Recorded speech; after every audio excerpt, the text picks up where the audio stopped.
Ah, what a glorious time of year it is.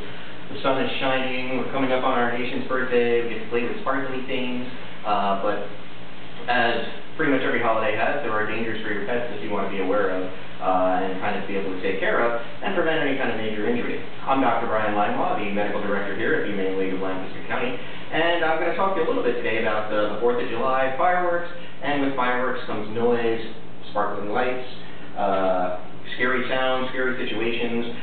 We do at the shelter usually see an increased number of animals that tend to run away from homes during fireworks and or thunderstorms. In this time of year, obviously, we get a lot of thunderstorms as well.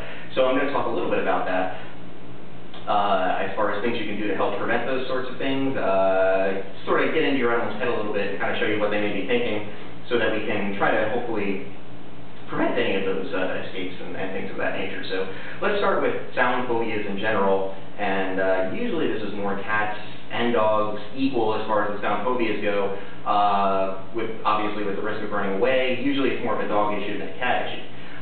But obviously these sounds are very disturbing to your pet. You want to be a little bit careful, you know, in other thunderstorm situations, because they can even, they say it all the time, they can feel the impending storm coming on, usually an increase in static electricity, things like that, stuff that we can't sense but that they can.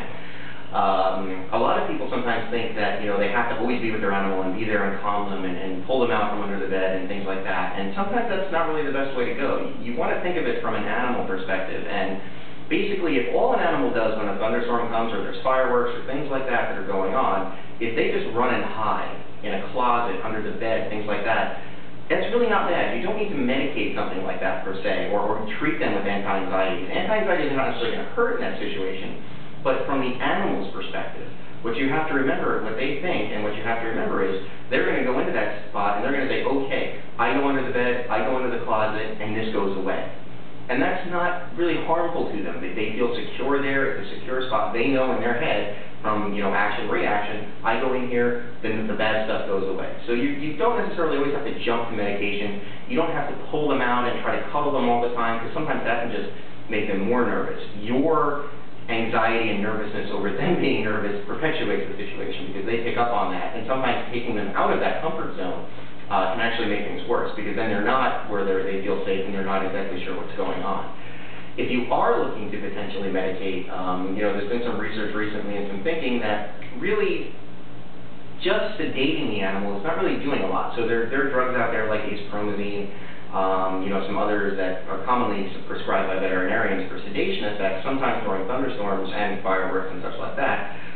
They're not taking the anxiety aspect away. So really what you're creating is a doped up, anxious animal where they just can't react as well, and people perceive that they're not feeling any kind of anxiety, but they are. The more current thinking and what you want to talk to your veterinarian about are drugs like Xanax or Ativan, things that are true anti-anxiety meds that will take the edge off.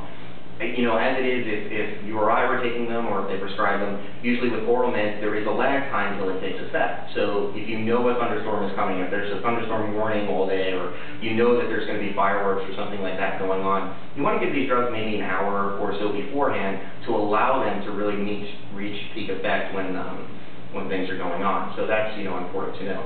There's a newer kind of non-medicated method out there of treating this, and it's called a Thunder shirt. And there's probably some other knockoffs or, you know, similar items out there on the market now.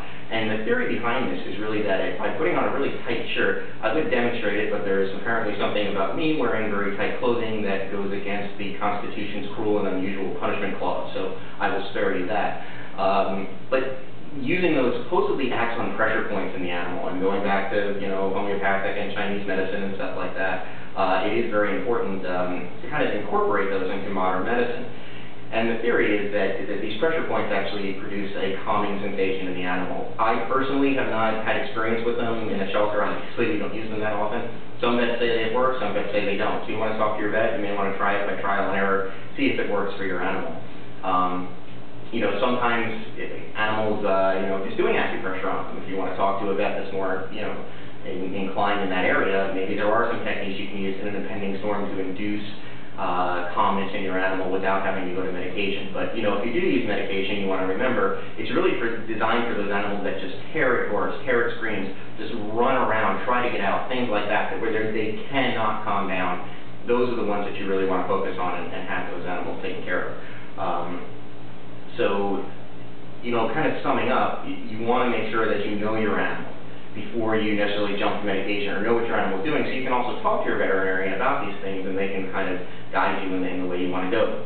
The final thing I'm going to say about noise phobias in general is you can also try a desensitization therapy, and there are sound effect CDs, used to be records, I don't even know if record players exist anymore, but CDs that have the sounds of thunderstorms, and you can work to, you know, gently introduce that sound to your pet with only the sound. Obviously, there's not that atmospheric change, there's not that static electricity change, all these things that heighten their anxiety, it's just the noise. So sometimes playing those lightly, and you can talk to your vet about how to do this, will induce, you know, some desensitization, so they won't be as crazy when a thunderstorm strikes, or if they just hear far off thunder.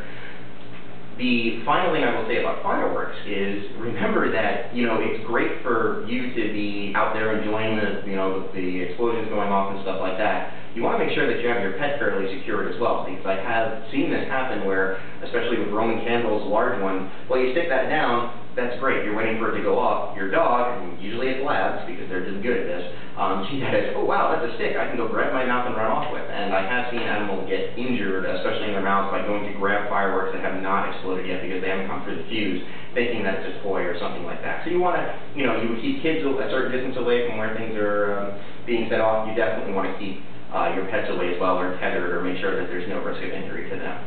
I hope this has been informative. If you guys have any questions, feel free to ask your veterinarian. Again, remember, anything I say on these informative talks are not designed to diagnose or treat a specific issue in your animal. Only a veterinarian can do that. So you want to make sure that you talk to your veterinarian who, you know, knows your animal, knows the individual history going on, and then can make an educated decision that way. You know, everything I say here is really just general information that you can talk to your veterinarian about and consider trying with your animal.